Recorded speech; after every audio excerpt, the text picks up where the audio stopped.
You make man like me? No, a woman. Friend for you. Woman. Friend. Yes, I want friend like me. I think you could be very useful. Do you know who Henry Frankenstein is? And what you are? Yes, I know. Made me from dead. I love dead. Hate living. You're wise in your generation. We must have a long talk. Woman. Friend. Wife. Hi, I'm Bobby and welcome to Dusty Old Movies. Today we're continuing our look at the Frankenstein saga with our favorite scary gal pal, the Bride of Frankenstein. I actually went to a Universal Horror Fest once where they were showing Frankenstein and the Bride of Frankenstein, and I got to meet Sarah Karloff, the monster's daughter. At the time I was working at a haunted house, and our coupons were $3 bills but with the monster's face on it instead of the president, and I showed it to Sarah. I explained to her what it was, and she actually liked it so much that she took it without asking. But I had another one, and she autographed that one for me. Now, Bride of Frankenstein was the only sequel that was playing at that fest. And as I watched it, I realized why. While it is a sequel to the first one, it also stands on its own as a unique horror classic.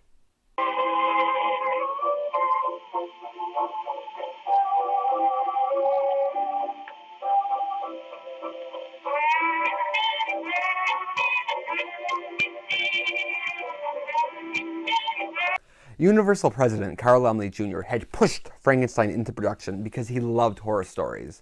And it was a monster hit of Star Wars-like proportions.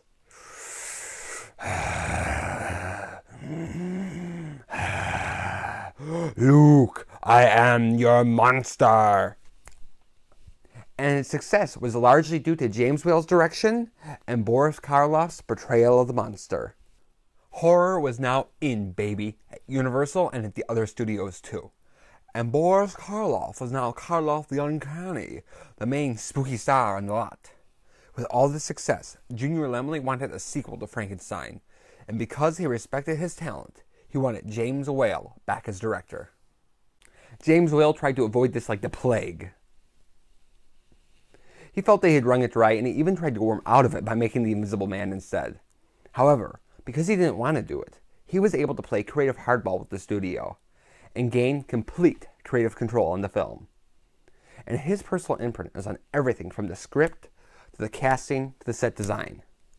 And that, combined with a bigger budget, more time, and updated filmmaking techniques, led him to create the ultimate James Whale horror film.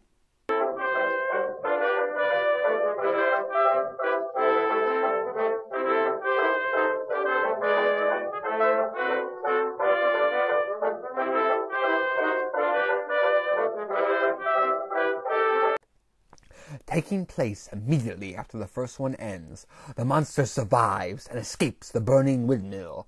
The villagers try to hunt him down, but he finds refuge in the home of a blind hermit who teaches him how to speak. Meanwhile, the even madder scientist, Dr. Pretorius, has told Dr. Frankenstein that the two of them should create a mate for the monster. Dr. Pretorius proceeds with the preparations, but old fuddy-duddy Frankenstein is reluctant. Dr. Pretorius and the monster accidentally meet up when they're hanging out in the crypt. The two of them kidnap Dr. Frankenstein's wife Elizabeth and will not return her until Dr. Frankenstein creates the Bride of Frankenstein.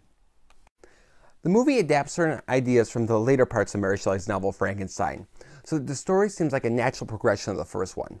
But what makes it stand out is how it not only amps up the horror, but it intertwines it with comedy. Just in case. The story is much darker, with more violence and more deaths. Also, you see much more of the cruelty of the villagers, like when they tie the monster up in this Christ-like pose and throw things at him, and it's really horrific. However, at the same time, it's also populated with these eccentric and hilarious character actors, like Ernest Schlesinger, Dwight Fry, and Una O'Connor.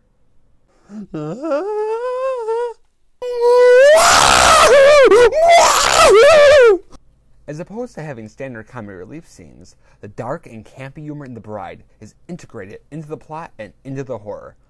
Take the scene where Henry Frankenstein and Portrayals send Carl out to get a new heart for the bride. This heart is useless. I must have another, and it must be sound and young. Carl, go to your friend at the accident hospital. There are always accidental deaths occurring. Always. It's funny, but it also adds to the spookiness and suspense, because you know Carl has to go out and kill that girl, and Dr. Pretorius could care less about it. And that makes them both very eerie, and accomplishes both of the director's goals.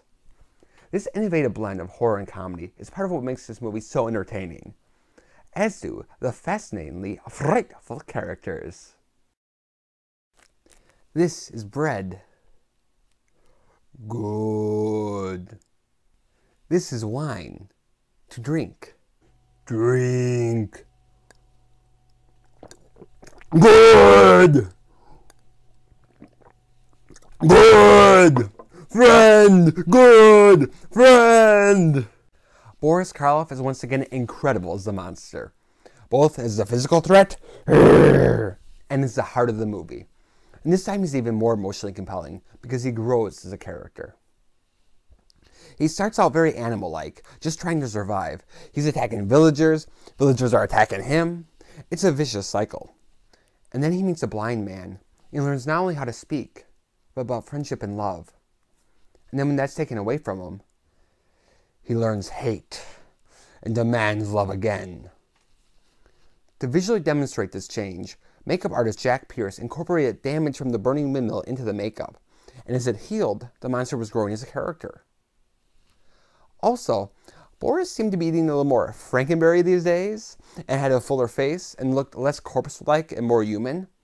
But I like that too, because the character is becoming less corpse-like and more human. And also Boris is playing it with more of a human passion in his body language. While we're invested in the monster, we're also being entertained by Dr. Pretorius, played by James Whale's mentor, Ernest Schlesinger.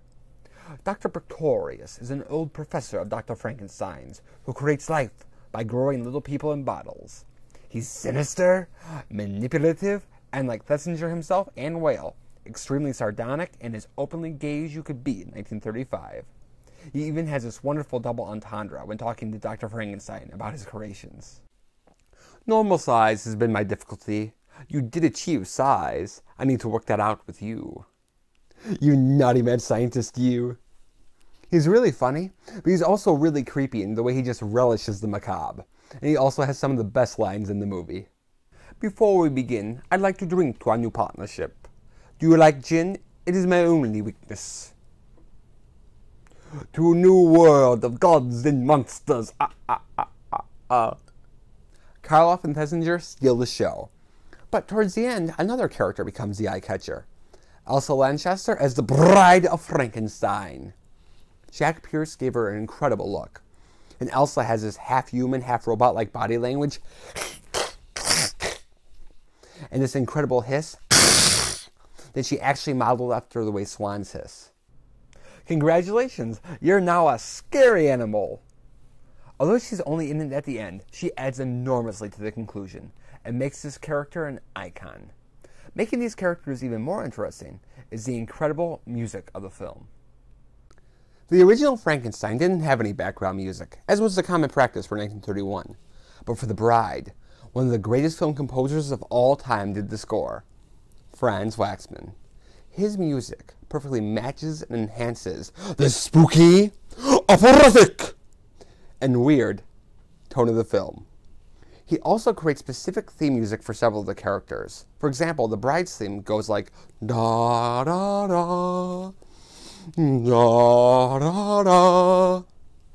And he plays that music whenever they talk about that character. And it helps establish her presence, even when she's not physically in the story yet. And that's really important when your title character doesn't appear till the end. Along with using music to help tell the story, the music is just beautiful on its own, and makes this horror film even more of a class act.